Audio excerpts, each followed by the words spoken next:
We're a month out from the Beijing Winter Olympics and it's already been marred by COVID and controversy. Several nations have announced diplomatic boycotts of the Games, including Australia.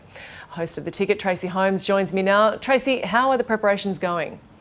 Well, we saw a wonderful demonstration, a lot of very well-shot videos about the facilities that are going to be on show during the Beijing Olympic Games. We heard from various athletes and many high-powered officials, both from China and, of course, Australia, talking about the unity that only an Olympic Games can bring. We heard the Consul General of China, Mr. Zhou Limin, talking about the ability for the Olympic Games to unite the world, to bring people together as one. And of course, he hopes that many will also enjoy some cultural experiences while they're in Beijing. Now, the charge d'affaires of the Chinese embassy in Australia, Mr. Wang Xining, probably came closest to addressing some of the many issues that we've seen around the forerunner to these Beijing Olympic Games when he mentioned the challenges of COVID for the organisers and for the world. The COVID pandemic still shows no sign of a complete ending. The world seems to have become more volatile, polarized, and disturbing.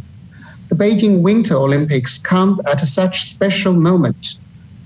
Maybe we should hope, as the IOC President Mr. Bach hopes, that the Beijing Winter Olympics will bring the world together in the spirit of peace, friendship, and solidarity.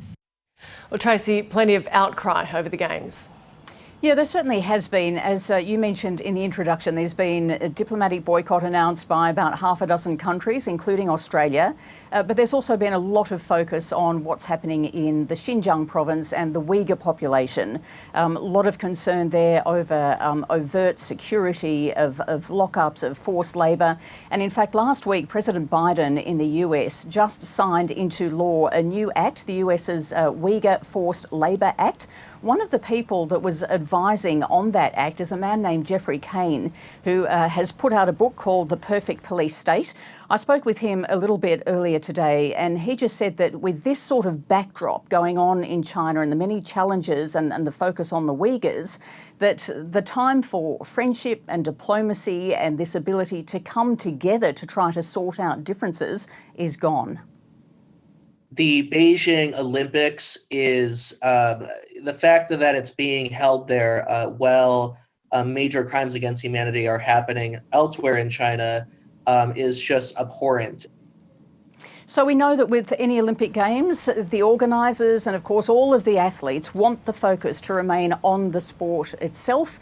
But of course in this geopolitical climate that we live in, we see various challenges on many fronts. And I think this is going to continue to dog relationships heading into those Beijing Games, now only 1 month away.